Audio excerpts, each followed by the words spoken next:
Assalamualaikum warahmatullahi wabarakatuh. Kali ini penulis ingin membahas soal teknologi motor Jepang yang semakin ketinggalan. Apalagi ketinggalannya cukup parah, bisa sampai 10-20 tahun. Padahal selama ini kan yang kita tahu itu, yang selama ini dikenal masyarakat itu, teknologi motor Jepang itu canggih, paling hebat. Sebelumnya penulis sudah bahas soal suspensi. Teknologi suspensi Jepang, terutama yang lokal, itu sangat ketinggalan zaman, sangat-sangat ketinggalan zaman. Merek macam Showa, macam KYB, itu teknologinya sepertinya nggak berkembang mulai dari dulu. Yang ini yang penulis maksud adalah suspensi KYB atau Showa yang dipasang di motor, seperti di motor Matic Honda, motor Matic Yamaha atau Suzuki. Biasanya walau merek sama-sama Showa, yang di Suzuki lebih baik. Ini pernah penulis rasakan sendiri di motor Suzuki Spin, itu suspensinya sampai hampir 10 tahun awet, masih sip.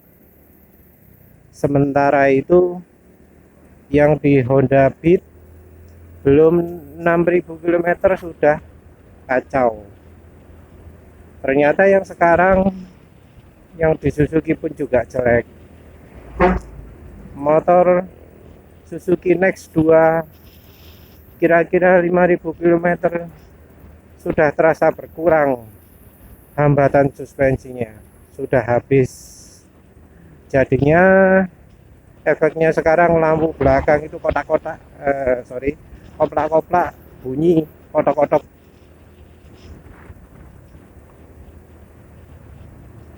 Kunonya teknologi suspensi Jepang itu bisa dilihat dari suspensi motor-motor baru buatan Honda atau Yamaha atau Suzuki. Coba dilihat aja, pasti pakai plastik luarnya. Kalau plastiknya dibuka bakal kelihatan ada tabung besi jelek, tabung besi warnanya ngedop. Padahal suspensi aftermarket, semurah-murahnya suspensi aftermarket, itu tabungnya nggak model kayak gitu, nggak pakai kelingan. Kelinganya juga beda modelnya, nggak pakai yang ulir. Ukuran tabungnya juga lebih besar. Ukuran tabung lebih besar yang menentukan awetnya suspensi salah satunya. Jadinya apa? Motor jadi cepat, suspensinya jadi nggak awet, terus nggak nyaman. Apalagi uh, yang buat suspensi itu asumsinya suspensi matic harus single action, nggak nyaman. Nah, selain soal suspensi, soal teknologi juga kalah. Motor yang pakai teknologi rem cornering ABS, ABS yang bisa dipakai tikungan, itu motor Eropa dulu, merek BMW, merek Ducati. Rasanya Honda masih belum punya ya, nggak pernah dengar pernah ada motor Honda pakai cornering ABS. KTM sudah, BMW sudah, Ducati sudah. Mungkin yang duluan itu Kawasaki. Honda dan Yamaha penulis kok rasanya nggak dengar masih. Selain itu teknologi konektivitas dengan ponsel, smartphone. Nah, teknologi ini eh, di Eropa sudah populer duluan. Dari Piaggio, Aprilia, Vespa, bisa connect handphone. Dan anehnya, Jepang itu ketinggalan. Connect handphone itu cuma baru-barusan dari NMAX. Sementara itu kayak Cina itu sudah ada duluan. Selain Cina, India juga gitu, sudah duluan. Entah kenapa negara yang katanya teknologinya paling canggih justru ketinggalan soal konektivitas dengan smartphone. Padahal mestinya teknologi ini mudah diselidiki kalau ngakunya sebagai pabrikan yang canggih. Padahal apa sih susahnya kalau ngomong canggih? Ada teknologi Android, mestinya sudah bisa buat. Ada Sony. Aneh kalau motor Jepang itu soal teknologi canggih, teknologi elektronik itu kalah sama India, sama Cina. Yang paling parah lagi adalah motor listrik. Motor listrik ini teknologi Jepang jauh ketinggalan. Cina yang paling maju. Untuk motor matic yang tipe matic, apalagi matic listrik. Skuter listrik. Nah, tipe skuter listrik ini di Cina ini sudah merebak kemana-mana. Pabrik Cina itu sudah hebat-hebat, bisa buat model mahal, bisa buat model murah. Bosch, Bosch itu punya motor listrik khusus untuk skuter, motor penggerak listrik khusus untuk skuter, itu jualnya di Cina. Dan berkat motor ini pabrikan jadi integrasi banyak. Memang Cina sendiri sudah buat bajakan, tapi mesin Bosch ini banyak dipakai di skuter Cina. Sementara Jepang itu masih mengawali. Dulu sebelum motor listrik di Cina populer, ada prototipe motor listrik Jepang. Ya, tapi performanya jauh dengan sekarang. Masih aki yang pakai timah, masih tenaganya cuma 3 kW, kecepatan maksimum 25 km per jam. Itu prototipe, nggak pernah, mungkin pernah dijual tapi nggak laris. Ini kalah dengan Cina. Cina sekarang motor listrik sudah lumayan kencang, yang 70 km per jam ada, yang lebih kencang lagi ada, yang 25 km per jam itu sudah nggak ada kayaknya, digantikan dengan yang 40 km per jam. Voltase juga macam-macam.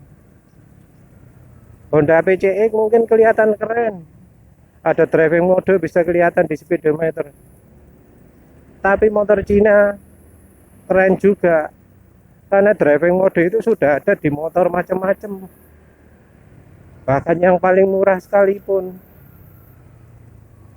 Walau tombolnya nggak karu-karuan jeleknya, tapi ada.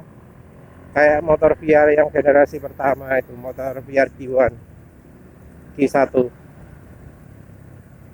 itu sudah ada. Nah, yang penulis heran lagi, standar keamanannya punya Cina lebih tinggi. Di yang apa? Motor listrik Jepang itu yang paling baru, yang populer, tapi harganya katanya sampai 115 juta. Walau tenaganya cuma sekelas 50 cc.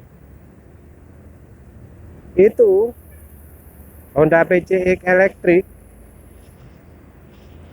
tenaganya itu baterainya itu nggak tahan air, disebut nggak boleh sampai basah, apalagi kerendam nggak boleh.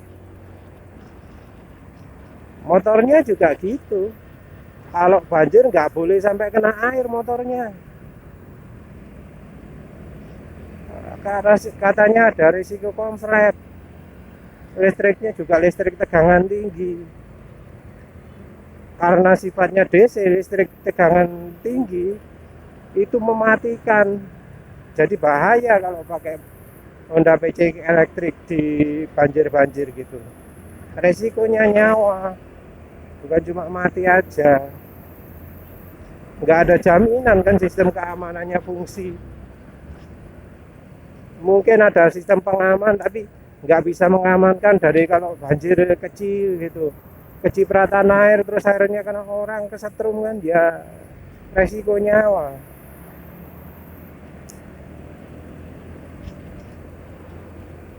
Motornya nggak boleh kena apa, genangan air. Entah kalau kena genangan air apa harus ke bengkel resminya Honda untuk bersihkan dulu atau enggak. Yang jelas motor Cina nggak gitu. Motor Cina itu sudah namanya apa? IP57 kalau nggak salah ya, atau IP67. Baterainya sudah tahan air. Motor listriknya, motor penggerak listriknya juga sudah tahan air. Seluruh bagian motor kesemprot air, kan rendam air sampai separuhnya motor, nggak masalah. Dinyalakan masih jalan. Untuk membuktikan tahan air juga ada gambar motor listrik, dibuka bagasinya, disiram air dari atas secara terus-menerus. Itu untuk menunjukkan sistem kelistrikannya itu sudah kedap air, yang mestinya sangat mungkin dilakukan berdasarkan teknologi sekarang.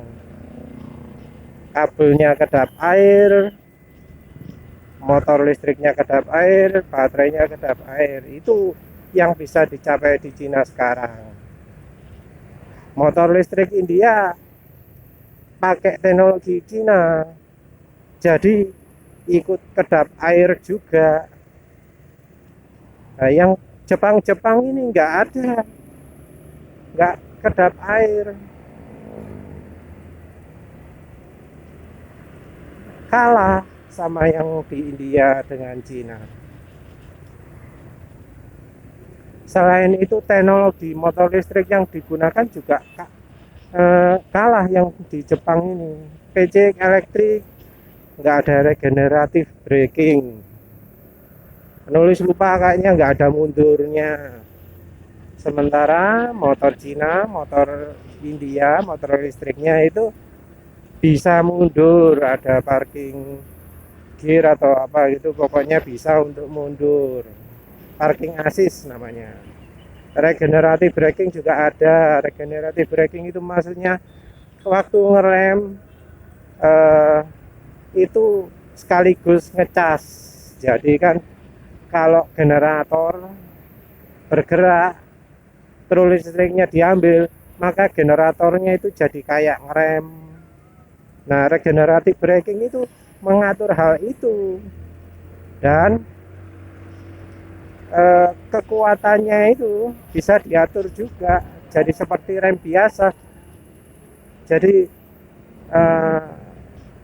kalau ngeremnya banyak, otomatis tenaga yang masuk ke aki jadi banyak. Ini sedikit menambah daya tempuh motor yang Jepang masih belum punya. Selain itu soal tenaga, rasanya yang Kawasaki kan barusan ini memperkenalkan motor listrik. Penulis baca tenaganya nggak begitu besar ternyata, setara motor 125 cc kalau nggak salah ya. 8 HP, 7 sampai 8 HP kalau nggak salah. Giginya juga cuma 4, maklum tenaganya cuma segitu. Gitu modelnya pakai model Kawasaki Ninja. Tampang serem, tenaga loyo, nggak ada tenaganya. Yang Honda juga rasanya nggak punya. Mungkin ada motor juara, Mugen, buatan Mugen Honda, sempalannya motor Honda. Mugen ini spesialis motor listrik, motor balap listrik, itu kencang. Tapi Mugen nggak bisa dibilang sebagai Honda murni. Nah, tapi Honda rupanya memanfaatkan Mugen ini, cuma masih belum produksi, entah kenapa. Yamaha sebenarnya juga punya saingannya Mugen ini, tapi yang buat bukan pabrikan Jepang, tapi pabrikan Belanda, orang Belanda, nggak develop sendiri. Motor trailnya saingan dari motor trail Honda listrik, motor listrik Honda yang trail, tapi dua-duanya sama-sama pakai tenaga luar, nggak develop sendiri. Aneh ya. Sementara itu India motor listriknya sudah kencang-kencang, tenaganya sudah kecepatannya sudah tinggi-tinggi, untuk baik untuk yang model skuter maupun yang model sport. Yang model sport katanya kalau nggak salah ada yang kecepatannya maksimal 150 km per jam. Yang model skuter ada yang kecepatannya 100 km per jam. Wes, pakai contoh Indonesia aja. Di Indonesia ada motor yang kecepatannya maksimal 70 km per jam, buatan Grasindo kalau nggak salah ya, Gesit, Grasindo sama ITS, Gesit itu. Jadi waktu prototipe mungkin di aku bisa sampai 120 km per jam, tapi mungkin itu nggak mikir soal keamanan, jadi begitu versi produksi kecepatan diturunkan. Nah, yang jelas dalam hal ini pabrikan Jepang ketinggalan. Jadi terasa aneh, soalnya kan dulu elektronik itu yang canggih itu datangnya dari Jepang. Tapi sekarang sepertinya yang teknologinya paling canggih itu adalah Cina. Karena semua teknologi ngumpul di sana, karena semua teknologi dibuat di sana. Jepang sepertinya mengandalkan kualitas. Tapi seperti kita tahu sendiri, yang namanya kualitas itu relatif. Mungkin Honda Jepang itu terkenal kualitasnya, tapi Honda Indonesia enggak, malah terkenal enggak sih. Jadi dibilang Honda itu pabrikan Jepang itu terkenal kualitasnya, jadi meragukan juga. Karena sepertinya Jepang sendiri soal kualitas itu suka main-main. Seperti kasus contohnya yang mengakibatkan recall besar-besaran itu, Takata airbag untuk mobilnya buatan Takata, karena berbahaya, bisa menimbulkan cedera waktu aktif, maka di recall.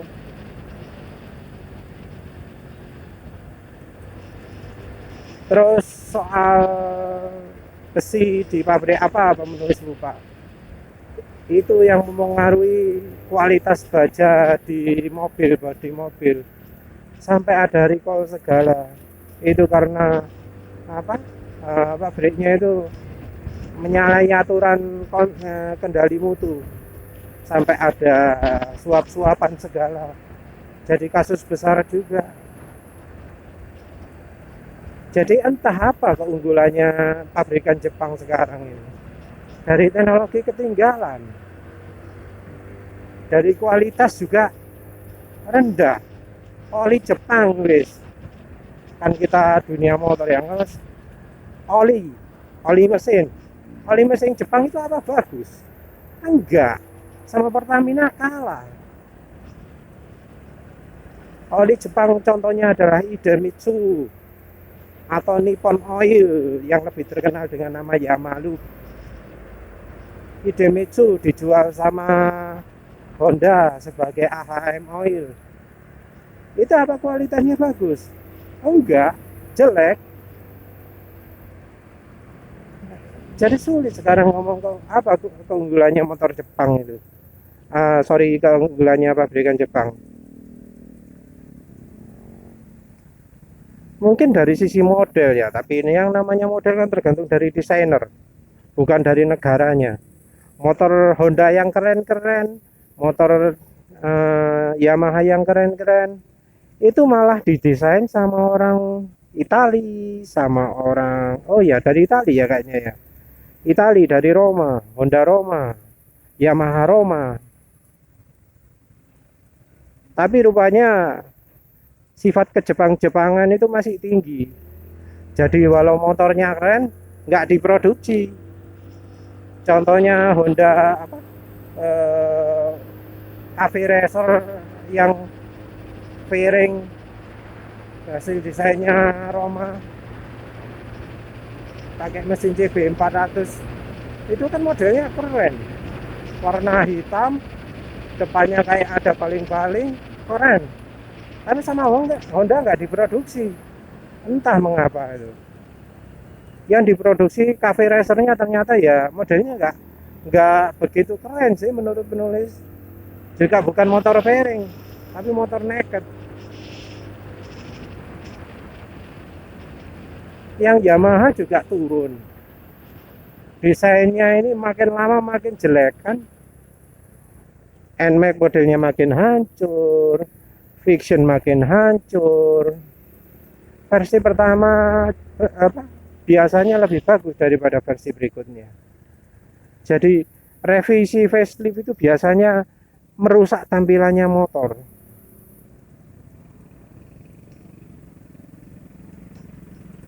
Yang Suzuki modelnya tampilannya dulu agak hancur tapi ergonominya bagus. Sekarang tampilan niru-niru pabrikan lain, dibuat modis tapi jadi nggak ergonomis. Susah ya yang Jepang ini, mau bilang apa pabrikan Jepang kok jadi makin turun, nggak makin naik. Kalau untuk motor listrik ada yang ngomong karena Honda itu atau Yamaha itu nggak mau saingan motor listrik, takut hancur pasarnya. Mereka unggulnya di motor bensin. Kalau Honda atau mungkin cuma merek sih ya, mereka punya paten banyak, perlindungan paten mereka banyak. Jadi mau ada yang niru dituntut. Kayak seperti Bajaj itu nggak bisa masuk Indonesia karena banyak motornya yang pakai busi 2. Busi 2 sudah diklaim sama Honda, nggak bisa lagi pabrikan lain produksi motor 2 busi. Jadi mereka banyak menguasai paten, andalan mereka paten yang sudah mereka miliki sejak lama, sejak puluhan tahun. Tapi kalau motor listrik, mereka sudah ketinggalan banyak. Jepang sudah jauh ketinggalan dari Cina. Baik secara teknologi, penerapan teknologi yang sudah ada, pemanfaatan teknologi terakhir, itu kalah sama Cina. Honda atau Yamaha atau Suzuki, Kawasaki rasanya nggak punya paten internasional untuk apa kendaraan listrik itu. Sudah kalah sama yang pabrik-pabrik sudah ada. Kalau nanti semua kendaraan beralih ke listrik, hancur kayaknya pabrikan Jepang itu. Kalau sudah zamannya motor listrik mungkin seperti zamannya dari PC. IBM PC itu kan katanya biar bisa memasyarakat, dan hasilnya apa? Yang buat PC nggak cuma IBM toh, tapi banyak, dan akhirnya IBM-nya sendiri tersingkir dari dunia PC. IBM sekarang nggak jualan PC lagi, tapi jualan apa sistem, jualan software, jualan support untuk yang banyak komputer, tapi sudah nggak menguasai lagi, nggak kayak dulu pertama. Nah itu efeknya. Buat motor listrik sekarang juga mudah, kayaknya hampir semua orang yang punya modal cukup bisa buat motor. Walau nggak punya teknologi body, ya bisa nyontek sini sana sini. Karena komponen yang paling mahal kan baterai, terus motor listriknya, pengendalinya, inverternya itu banyak yang jualan terpisah, tinggal dirakit. Nggak seperti motor bensin sekarang. Kalau motor bensin sekarang kan yang buat cuma satu pabrikan toh. Tapi tetap heran kan, kenapa kok teknologinya Jepang ini sekarang ketinggalan. Speedometer contohnya, sudah di Cina, di India sudah pada pakai speedometer TFT yang warna-warni. Yang sini masih pakai hitam putih atau biru putih atau merah putih, cuma dua warna. Nah, kenapa nggak pakai TFT ya? Rasanya mungkin ini yang di Jepang ini terlalu banyak birokrasi, terlalu banyak permainan politik. Jadi yang hebat, yang jago desain, yang jago teknologi, yang apa pandai riset macam-macam itu disingkirkan karena bukan kepandaian, bukan kepintaran, bukan nilai seni tinggi yang dijadikan yang utama, tapi pendekatan politik, nepotisme, birokrasi, pendekatan politis, pakai pertemuan di rumah makan, minum sake macam-macam. Sepertinya itu yang terjadi dengan pabrikan Jepang, sehingga teknologi mereka itu kalah. Belum lagi seperti penulis sebelumnya sudah sebut, motor Jepang itu mahal dibanding motor Cina, dibanding motor India jauh. Motor Cina mahal karena agak jauh mungkin dari Indonesia. Yang paling murah itu motor India, harganya ya kira-kira hampir 30% lebih murah daripada motor Jepang. Teknologinya juga lebih tinggi.